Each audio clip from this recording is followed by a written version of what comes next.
Coming up on OU Nightly, widespread rain chances are expected on Saturday, which could disrupt the spring game. And parking solutions on campus. Hear the new plan.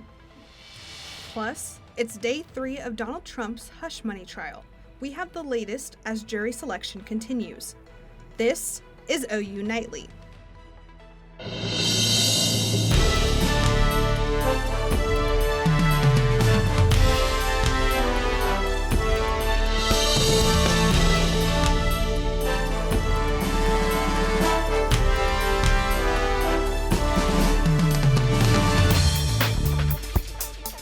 Thanks for watching OU Nightly. I'm Melina Samir. And I'm Darian Curry. We begin tonight with breaking news. An Oklahoma County grand jury recommended no charges be filed against a Del City police officer accused of shooting a man at a Choctaw High School football game back in August of 2023. This video from our partners at News 9 shows the chaos that unfolded that night. It all started after a 15-year-old allegedly shot another teenager during the game. We'll keep you updated as we learn more. And all eyes are on the forecast for the spring game. Your campus weather authority says fans may be battling with some rain. Let's get right over to OU Nightly meteorologist Braden Seo, who's tracking the latest changes. Thanks, ladies. Yeah, along with those rain chances coming up on Saturday, we'll also have these cooler temperatures moving into the state. You can see already across really the northwestern half of the state from the I-44 corridor and up to the north of that. We've got temperatures now in the 50s with even some 80s still confined over here towards southeastern Oklahoma. And looking at that spring game forecast, you can see we're expecting some light rain to be around by the time of tailgating, with those temperatures pretty chilly in the lower 50s. And as we move towards kickoff, we could be looking at a slight break in the rain. Not too significant though, because it will move back in around the middle of the game towards halftime, and we'll be talking about temperatures still hovering right there around those 50s. So look, coming up in the show, I'll talk more in depth about this game day forecast, as well as these cooler temperatures and widespread rain chances coming to our state. Back to you. Thanks, Braden. OU Women's Gymnastics is at the NCAA Championships in Fort Worth, where they will compete in the semifinals tonight. OU Nightly's Emily Faith is live to preview the meet. Emily? Hey, Gigi. Where Sooner fans have gathered to send off the Oklahoma women's gymnastics team to Dickies Arena for the semifinals competition tonight. You can see they've got some speakers blaring, sparkly cowboy hats on, and OU has sent their mascot Boomer as well to show the team some support and love going into this exciting and intense weekend of championship competition. So here's what will happen later tonight. The team will compete in the semifinals competition starting at 8 p.m. and they will be going up against Florida, Alabama, and Utah. We'll be sure to keep you posted on social media with the results of the semifinals later tonight. But coming up next in sports a little later in the show, I have got head coach KJ Kindler's thoughts on this team's season that they have had so far, and also what they hope is going to be coming soon later this weekend. Thanks, Emily. Back here on campus, we could soon see some relief for our parking problems. The university says more spaces are on the way, but the question is how many? OU Nightly's Abigail Franklin is live with the story. The university admitted over 5,000 students last fall semester, making it the largest class in the school's history. But it caused some parking chaos for students on campus. And as we approach the next incoming class, the demand for parking could be much higher. OU transportation and parking is crucial for enrolled students. Last year, parking was an issue around the dorms.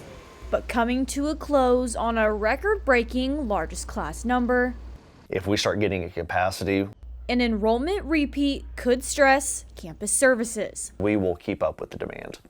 A demand already felt by an RA who lives and works on campus. And I live and work in the dorm, and so I always need a place to park because that's where I am a large part of the time. Demands that Director of Parking and Transportation Services, Chris Glenn, says they're already planning for. We're always looking at the growth. We're always talking to the administration. I'm in meetings all the time about the growing freshman classes, the growing student body. While the university does not have a projected number for the next incoming class, There are new additions already on their way. We are looking to add around 100 spaces near housing and then close to 100 spaces near the duck pond. And as fall semester creeps closer, OU students will have to wait until then to see if their needs will be met. Along with those new parking spaces, students still have the option to park free at Lloyd Noble and ride buses like the ones you can see passing up Campus Depot behind me. Reporting live from Campus Depot, Abigail Franklin, OU Nightly. Thanks, Abigail. Governor Kevin Stitt stopped by Norman today to pay a visit to his alma mater. He took to X to post these photos of his day at Norman High School, saying, quote, "Go Tigers." Stitt graduated from the high school in 1991. And jury selection for former President Donald Trump's first criminal trial is underway in New York, but not without complications. OU Nightly senior political reporter Noah Mack is live in the studio with the latest. Noah, what do we know? Well, Darren, you'll remember this is the case where prosecutors say former President Trump made unlawful hush money payments to quiet his alleged mistresses during the 2016 election, to which he has pled not guilty. But as of right now, they have the full 12-person jury and one alternate selected. They are still searching for 5 other backups. This comes as 2 jurors who already selected were dismissed this morning. One of those jurors said too much of her identity had been publicly revealed, stating that friends and family had already reached out to her with suspicions that she was selected. And now the other juror who was excused after one of the prosecutors questioned the honesty of his answers. Darian, Melina.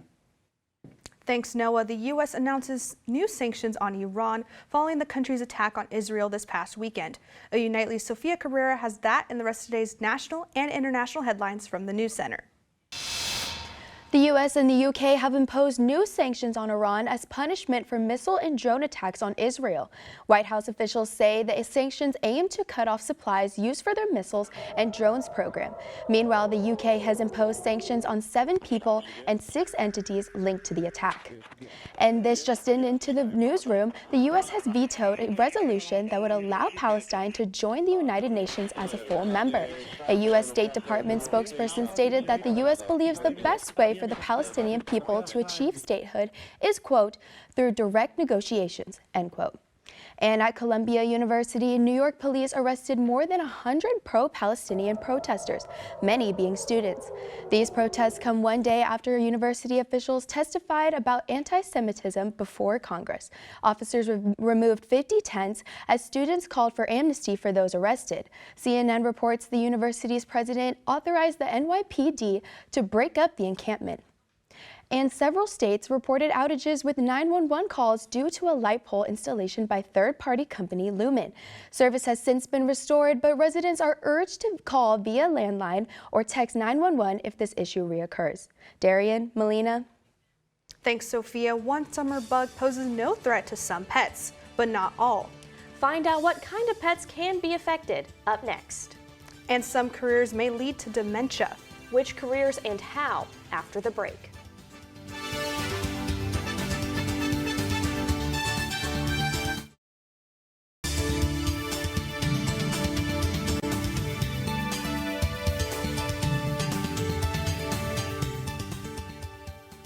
It's spring, which means cicadas are starting to come out. But what does this mean for you and your furry friends? OU Nightly's Julia Roberts has the answers from doctors in today's Health Beat.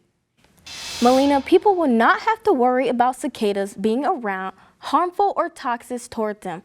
Also, most pets will not be harmed consuming 1 or 2 of these critters. But doctors say smaller animals or those allergic to shellfish can get upset stomachs. The only issue will present for your pet is if they were to ingest a large amount of them, or if they're a smaller dog, if they ate a small piece of the exoskeleton, sometimes that can really irritate their GI tract. A leading trade group for dietary supplements is asking the makers of melatonin supplements to make their safety labels better. Last month, the CDC found 11,000 children went to the ER from 2019 to 2022 after eating the supplement with no supervision. The Council for Responsible Nutrition is giving the makers 18 to 24 months to willingly add child-proof packaging and approve caution labels. Now, if your job feels kind of easy and not very difficult, the risk for cognitive decline and dementia in your elderly years increases. A new study follows 7,000 Norwegians beginning in their 30s until they retired in their 60s. The results show that those with a job that was not mentally stimulating had higher risk of mild cognitive impairment and dementia after the age of 70. And improving your health is always a great idea, but another reason is that today is National Exercise Day. Use this day to get your body moving, go out dancing, find a new hobby, maybe even take a walk before this nice weather goes away. Melina, Darian. Thanks, Julia. Coming up on OU Nightly, big changes for OU students. Find out what's in the new in the Title IX office up next. And we've got rain chances to talk about on Saturday, and I'll let you know how that could affect the spring game coming up on OU Nightly.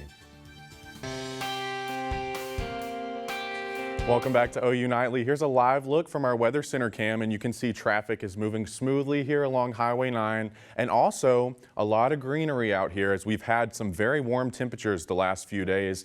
But that's not the case right now. We've really cooled down quite a bit into those lower 60s, and we'll continue to cool down as we go through the next couple of days as this cooler air continues to filter into our area. Across the metro, we've got temperatures in the 50s now across northwestern portions of the metro, and then as you move farther to the southeast, that's where you're still in those upper 60s and 70s, even some 80s still lingering here in places like McAllister and Idabel, before this cooler air really starts to take over going into the day tomorrow. And you can see here on the temperature change, we've got temperatures nearly 40 degrees cooler than we had this time yesterday here in Enid, approaching 30 degrees below where we were this time yesterday here in the metro.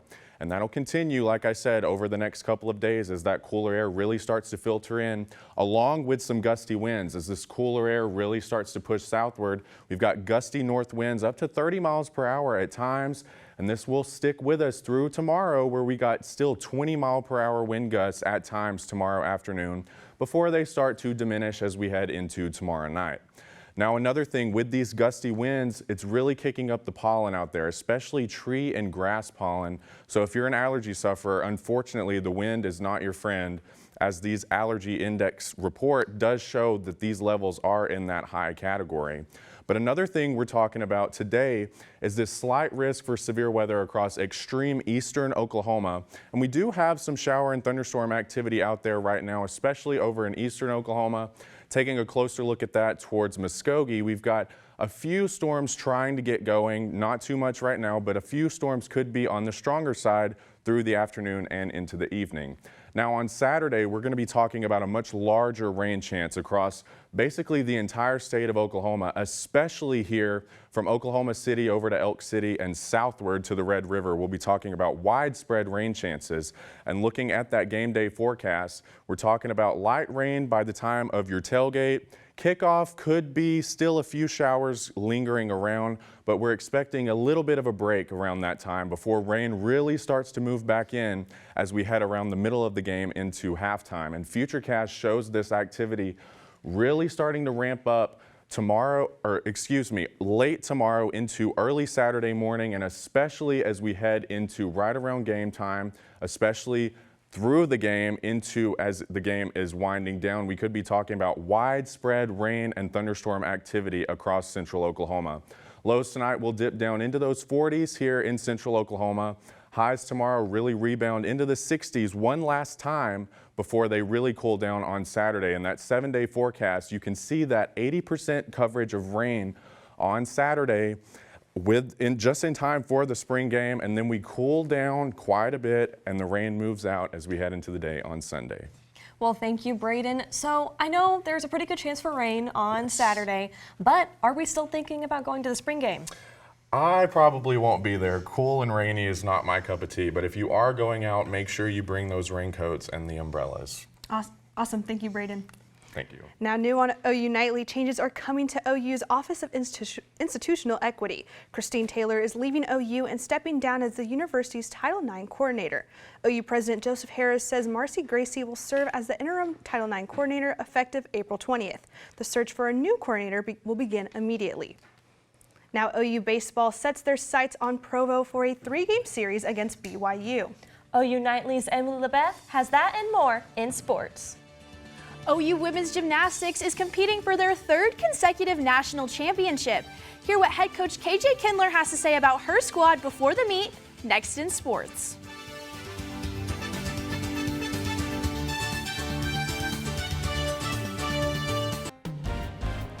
Hi, I'm Emily LeBeth, and it's time for sports. Beyonce says that if you like it, you should put a ring on it. And OU women's gymnastics definitely agrees as they hold back-to-back national titles. OU Nightly reporter Emily Faith is live in Fort Worth as the ladies hunt for their 3rd in a row. I'm here at the Omni Hotel in Fort Worth, Texas, where just a little bit ago, Oklahoma fans gathered to send off the Oklahoma women's gymnastics team to Dickies Arena before they compete in the semifinals competition tonight. Now, yesterday we heard from head coach KJ Kindler in a press conference where she talked about how proud she is of the incredibly rare undefeated season this team has had and how this season has exceeded even her expectations. It's been a heck of a year, very consistent, very amazing across the board. We didn't set out to be undefeated. Obviously, that's kind of not a goal you make at the beginning of the year, but what an incredible run they have had, and they have met the best of the best in this season. To see them come out of this whole schedule undefeated has been amazing as well, and something you just don't see very often in sports at all. OU will compete tonight at 8 p.m. in that semifinals competition where they will face Florida, Utah, and Alabama. Of course, we will keep you posted on those results as well as results throughout the weekend on all social media pages for OU Nightly and tomorrow live at 4:30. But for now, reporting in Fort Worth, Texas, Emily Faith, OU Nightly. Thanks, Emily. Fans are only 2 days away from seeing Team 130 in action in the OU football spring game.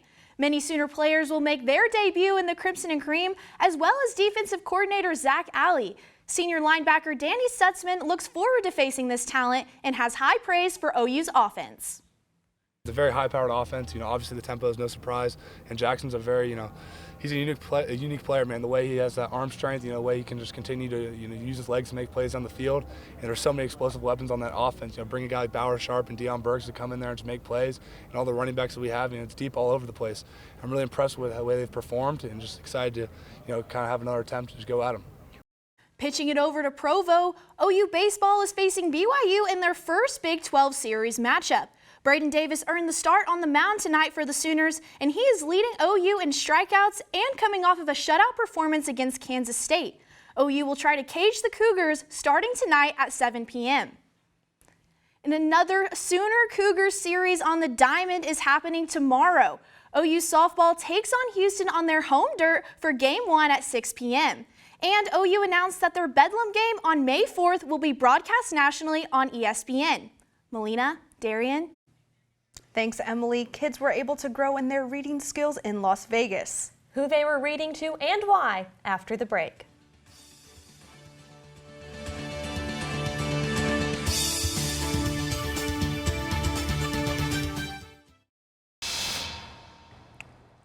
I'm Kamarion Brown with an update on a controversial immigration bill in the state. The Oklahoma House passed House Bill 4156 today that would establish criminal charges against illegal immigrants. If signed into law, any person caught in the state illegally would face a misdemeanor charge, a fine, and would have to leave Oklahoma within 72 hours. On a second offense, the person could face up to 2 years in prison. The bill now heads to the Senate. Darian, Melina. Thanks, Kamarion. Some lucky pups in Las Vegas had the chance to spend some time with kids learning to read.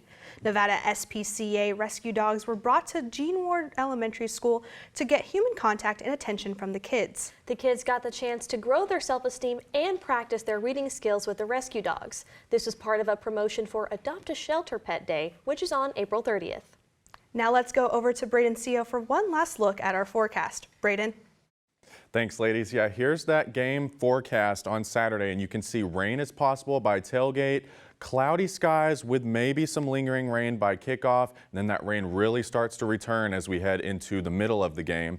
And checking one last look at that 7-day forecast, you can see the rain moves out by Sunday. We warm back up into the 70s with rain chances by the end of next week. Back to you.